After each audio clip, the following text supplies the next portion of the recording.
हरि ओम।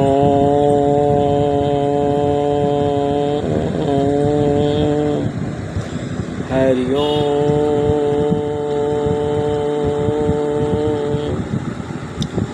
आज के एपिसोड में हम यह बताना चाहते हैं कि सभी लोग अपने मन बुद्धि से मान करके सारे कार्य करते हैं, परंतु कुछ कार्य ऐसे हैं जो मन बुद्धि से समझा नहीं जा सकता है। जैसे लोग जो है कभी भी यह मुड़ करके नहीं देखते हैं कि हमारा शरीर कैसे बना हुआ है।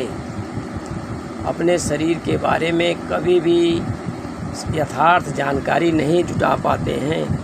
शरीर को देखते हैं तो ऐसा लगता है जैसे सोने चांदी से बना हुआ है, परंतु यथार्थ यह है कि यदि आदमी ध्यान से देखे तो यह पूरा शरीर मिट्टी तत्व से बना हुआ है। मिट्टी तत्व में जल तत्व, अग्नि तत्व, वायु तत्व और आकाश तत्व, ये सारे तत्व मिलकर के इसकी रचना किए हुए हैं। यह शरीर देख करके कितना आदमी आकर्षित हो रहा है, परंतु यदि इसकी गहराई को देखें तो समझ में आता है कि यह शरीर वास्तव में मिट्टी का बना हुआ है। परंतु कभी भी कोई व्यक्ति इसको ध्यान से कभी इस पर ध्यान नहीं देता है कि हमारा शरीर किस तत्व से बना हुआ है।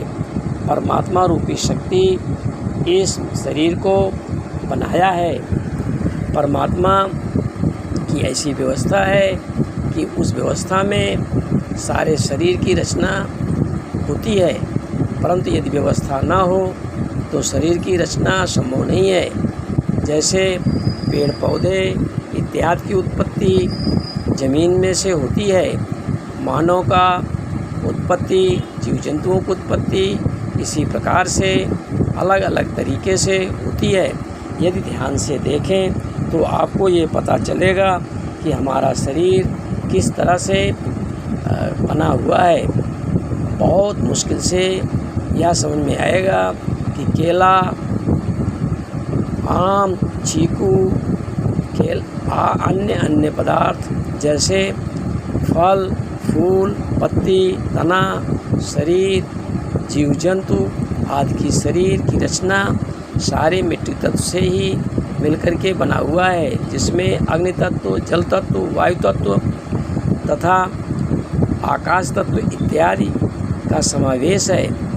यहाँ हम ध्यान से नहीं देखते हैं, लोगों की बातों को गौर से नहीं सुनते हैं। कोई बिरला ही व्यक्ति इसको गौर से देखता है और गौर से देख करके अचंभित होता है कि यह रचना कैसे संभव हो सकी।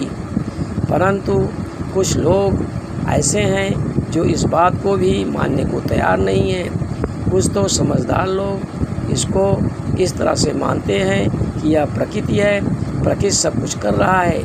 यदि प्रकृति सब कुछ कर रहा है तो आप भी इस तरह से कर सकते हैं। प्रकृति के खेल में एक ही प्रकृति ही ऐसा नहीं है कि जो इस खेल को करने में लगी है। आप कौन हैं? आप क्या प्रकृति हैं? अगर आप प्रकृति हैं तो मिट्टी क्या है, अग्नि क्या है, वायु क्या है, आकाश क्या है, इत्यादि तत्व क्या है, ये क्या है। और यदि ये भी कुछ नहीं है तो ये रचना करने वाला कौन है?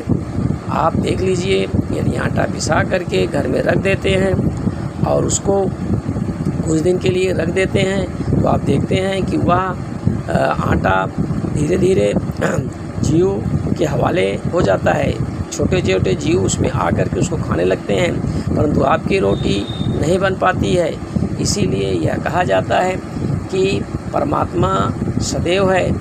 परमात्मा की बनी हुई कोई भी चीज़ निरर्थक नहीं जाती है जब तक कि वह तत्व पुनः अपने मूल अवस्था में नहीं पहुंच जाता है, तब तक वह परिवर्तित होता रहता है।